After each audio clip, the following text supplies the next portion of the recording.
ধন্যবাদ। আসসালামু আলাইকুম, সবাই ভালো আছেন ভাই? আসলে আমাদের প্রোগ্রামটা শুরু করতে দেরি হয়ে গেছে। আমাদের আসলে প্রোগ্রামের সময় ছিল সকাল 10টায়। আপনাদের যে দাওয়াতটা দেওয়া হয়েছে সকাল 10টায় আমাদের প্রোগ্রাম কথা ছিল, কিন্তু অনেক ভাই হয়তো অনেক দূরান্ত থেকে আসছে, অনেক কাজ নষ্ট করছে। আসলে এই কারণে আমাদের প্রোগ্রামটা শুরু করতে দেরি হচ্ছে।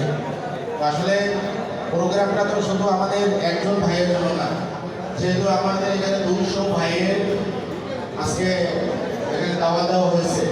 এখন দেখা গেল আপনারা 10 জন আসছেন, 2 জন আসছেন, আর 180 জন আসলো না। আমরা যদি প্রোগ্রামটা শুরু করতাম, এটা কি ভাই ঠিক হইতো ভাই?